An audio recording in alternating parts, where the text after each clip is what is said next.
Welcome. This evening, I'll be telling the tale of Rapunzel, a young lady whose life, love, and long golden hair were owed to the magic of a sweet, special plant. But first, let's enjoy the opportunity to relax into the present moment. Cuddle yourself into the comfort of your bed covers, like a caterpillar cocooning itself for a long, peaceful rest. Place one hand on your heart and the other on your belly. Feel the slow, rhythmic rise and fall of air into your chest as you take a few deep inhales and long, leisurely exhales.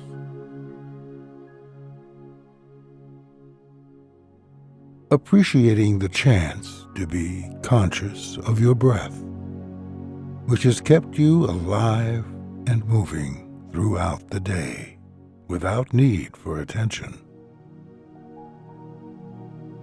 And noticing that with each wave-like motion of your breath, you drift farther and farther away from the events of your day.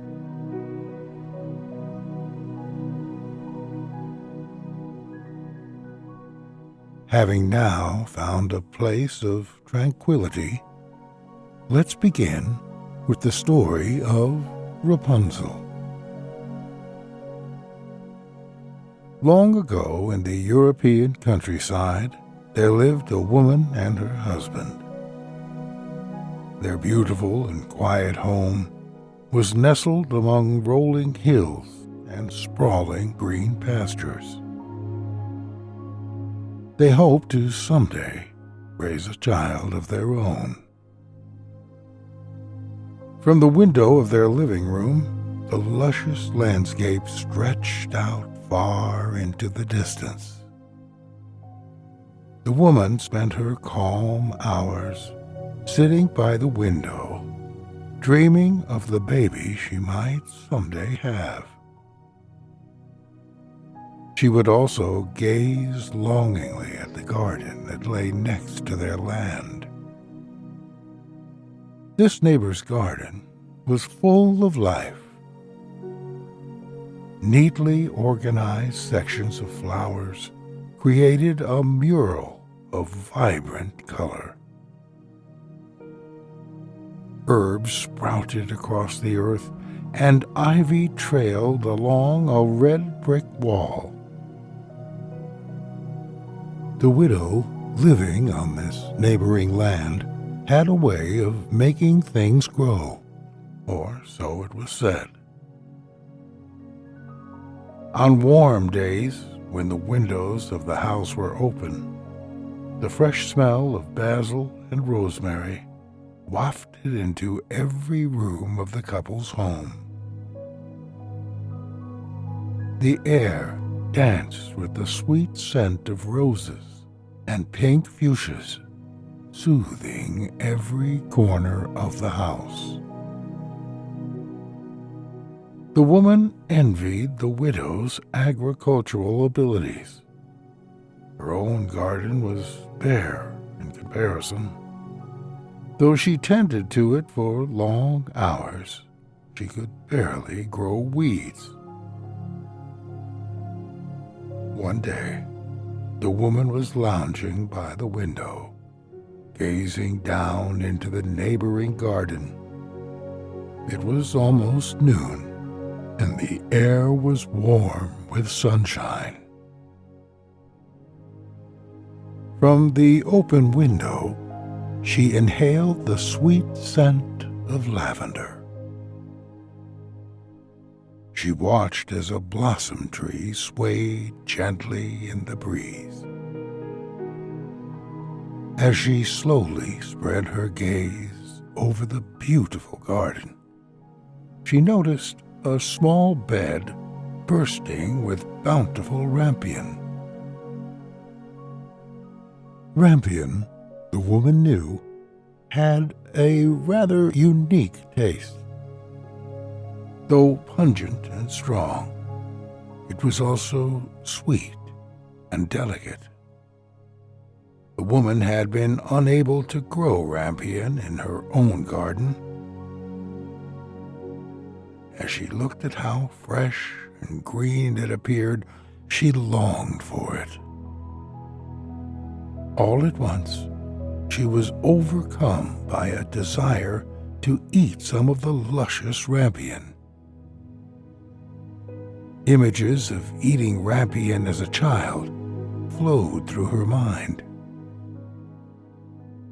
Her mother used to serve young, fresh rampion roots in a salad with pepper and vinegar, or she would boil the plump older roots and serve them hot with a delicious lemon butter sauce.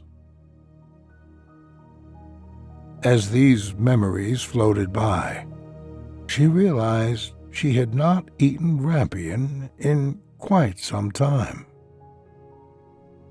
As she carried out her usual daily business, her desire for the rampion never faded.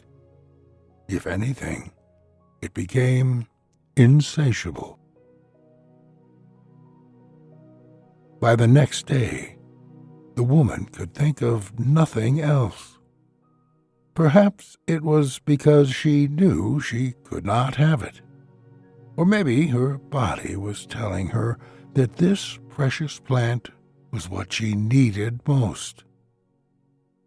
That afternoon, the woman's husband noticed her intently gazing out the window. He came and stood beside her. Staring out, he saw the rampion for himself. The woman told him she hadn't eaten any for years and would truly love to taste it again. She said perhaps it was exactly what their longed-for baby needed. The man loved his wife very much and wanted to make her happy. He also longed deeply for a child. So later that afternoon, the man went to the widow's house, passing by the full and lush garden on the way. When he knocked on the door, the widow answered, appearing beautiful, wearing fine clothes and jewelry.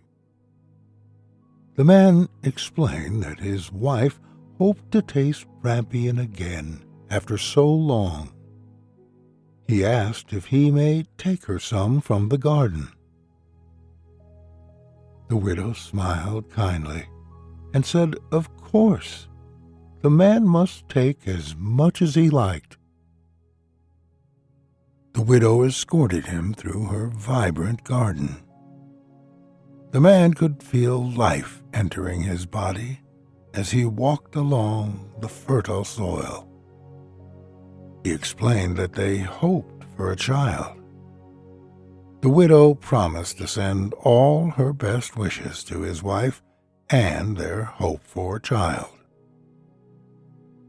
Having gathered a handful of rampion, he thanked the widow and returned to his wife. She at once made a rampion salad and ate it, savoring every mouthful. It tasted better than she ever remembered. The next day, she told her husband that she craved it again. So he returned to the widow's house and asked if he might take his wife some more rampion. The widow happily obliged. She told him that the child they longed for would be born, and that the rampion's special qualities made this possible.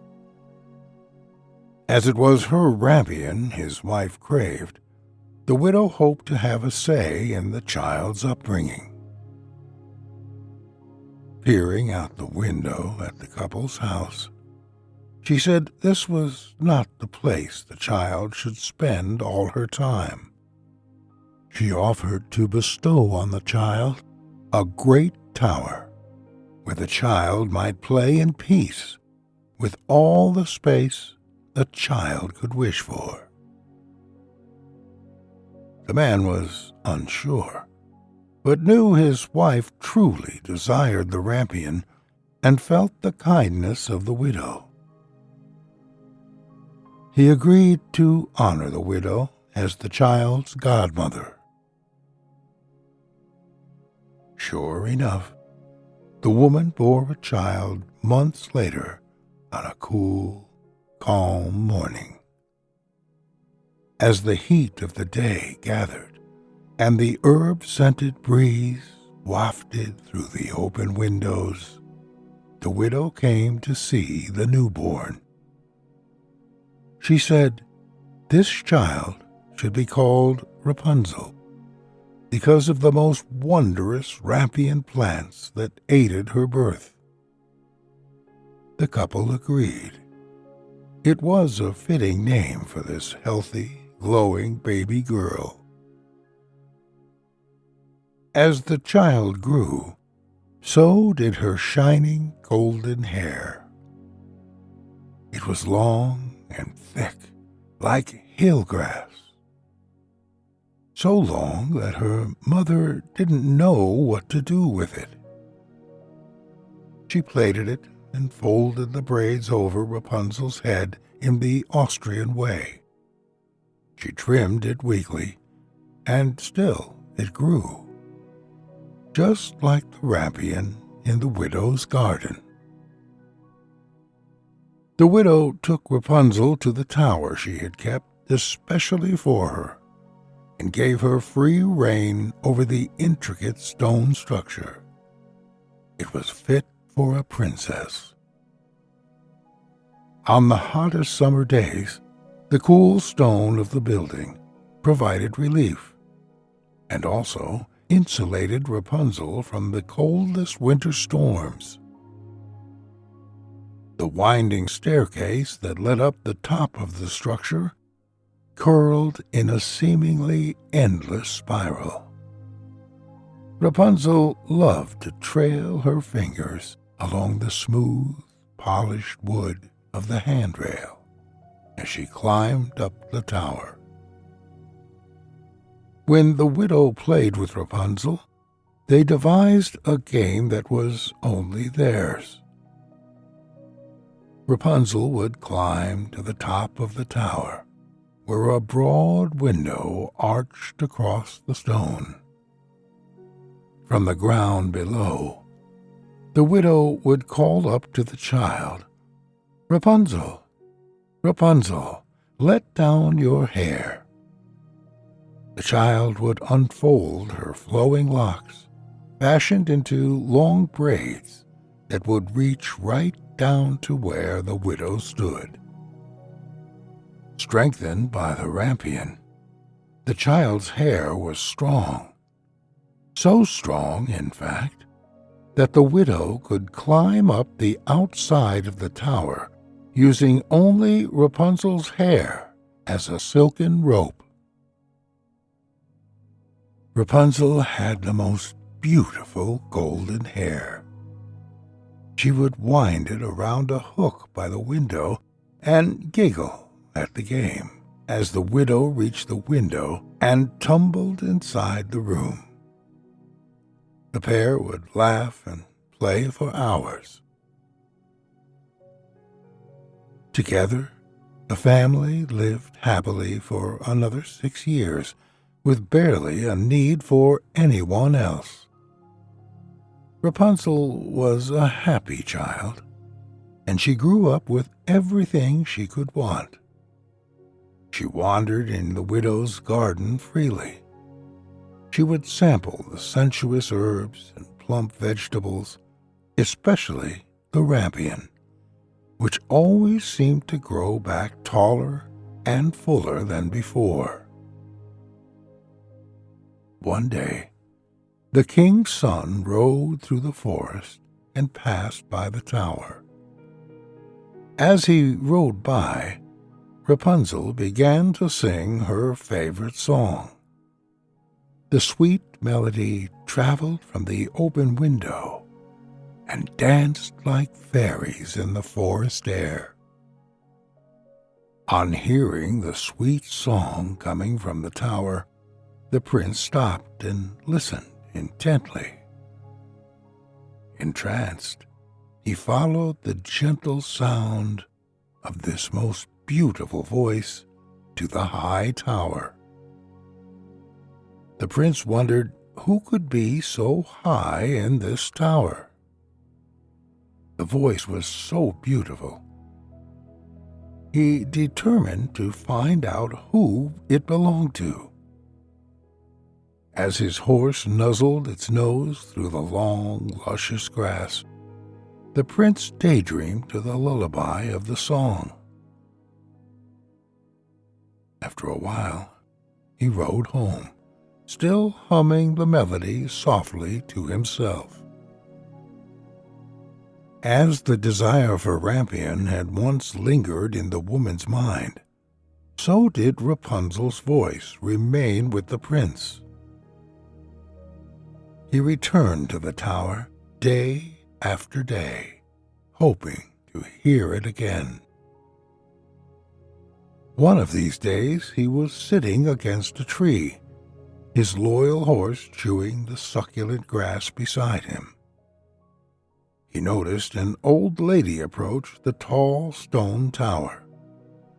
Watching intently, he heard her say, "Rapunzel, Rapunzel, let down your hair."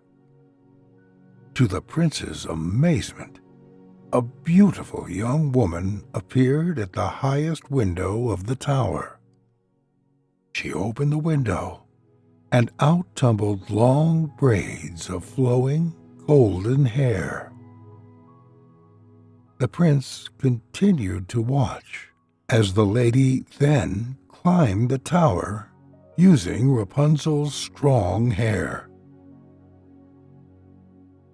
The prince longed for the beautiful young woman and the sweet song he had heard her sing. He decided to arrive a little earlier the next day and try to play the same game himself.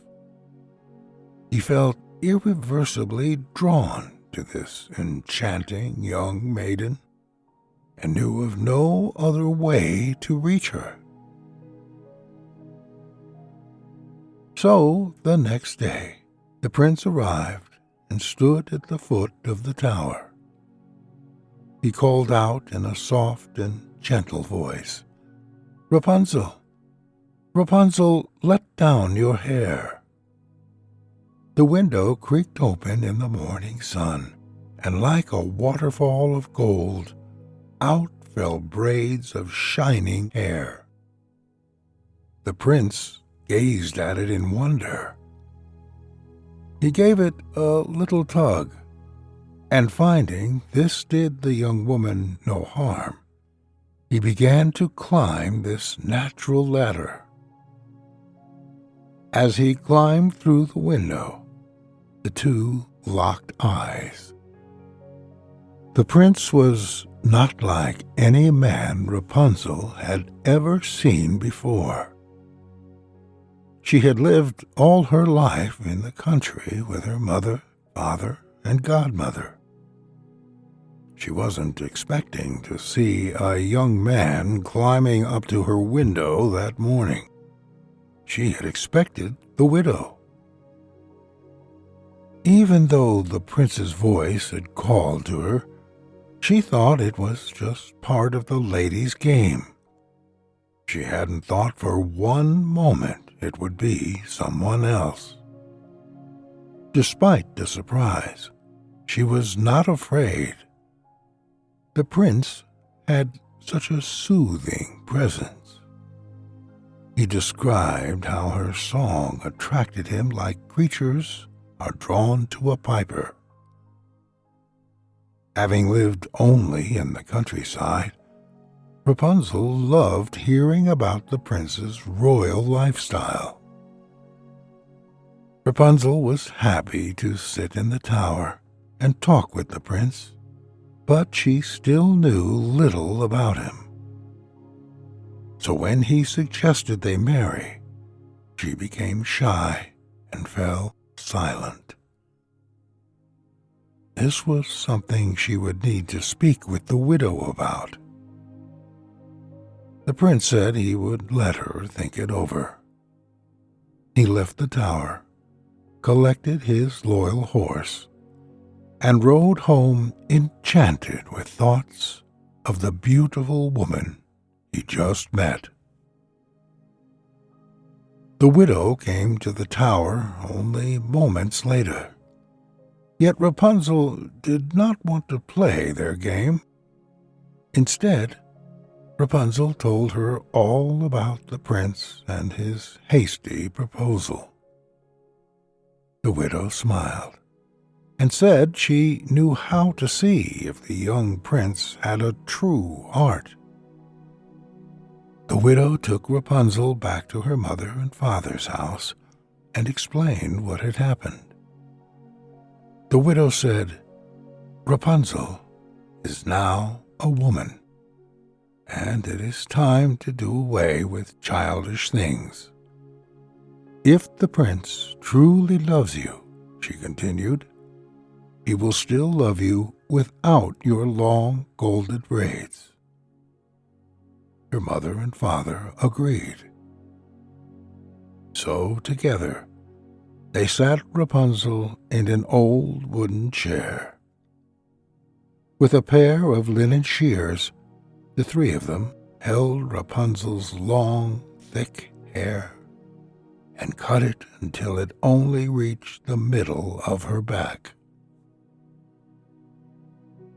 The next day, Rapunzel waited for the prince to come by. She saw him tie his horse to a tree and gaze up at the tower.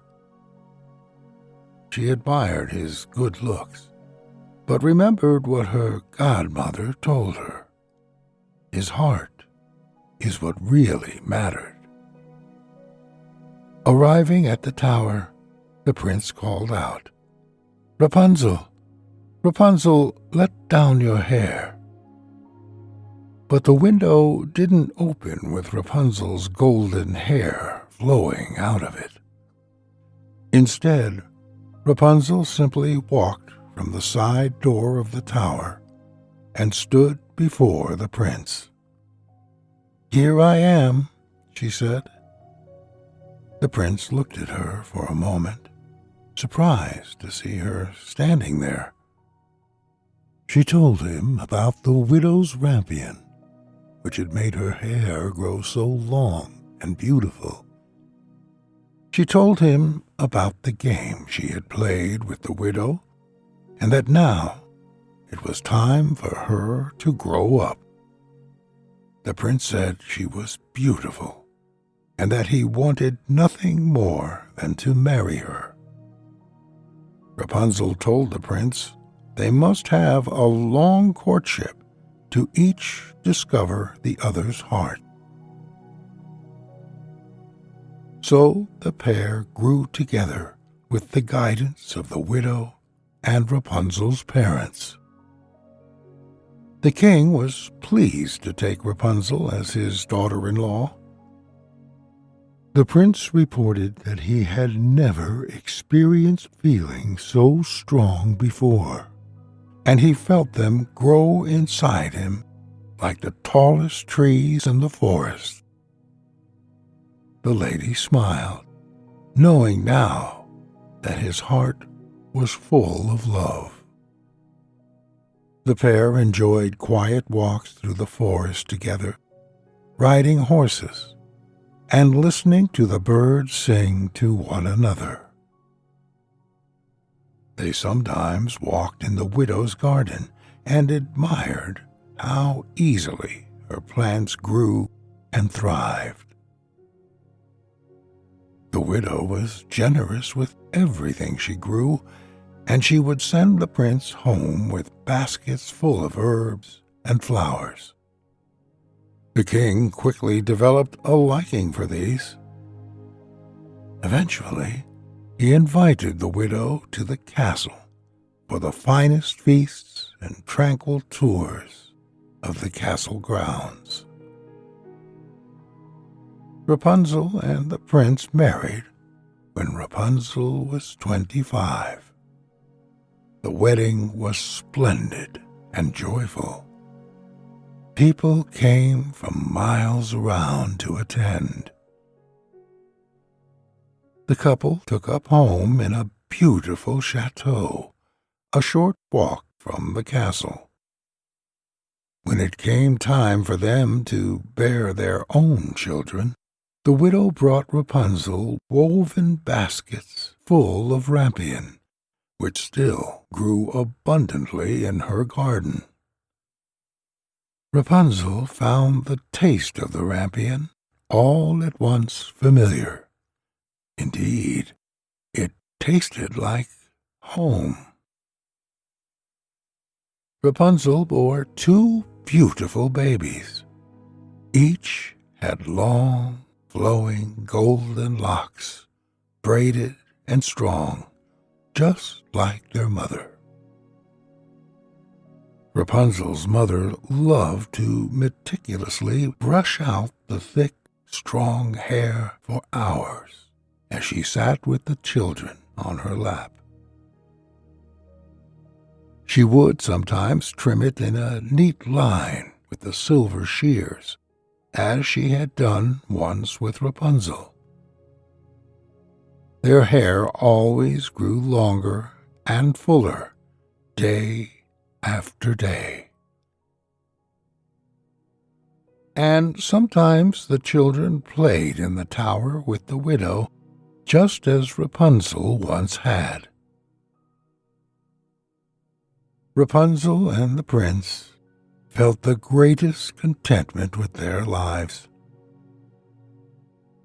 As the widow grew older, she showed Rapunzel how to grow the most vibrant and luscious rampion in her own garden. Rapunzel tended to the plant every day. She would sit by her own window and watch the rampion grow, with the scent of roses and sweet blossom filling the air. And even though she was now a mother, every so often Rapunzel would let down her hair. It would flow from the open window, caressed by floral scents in the soft, gentle breeze.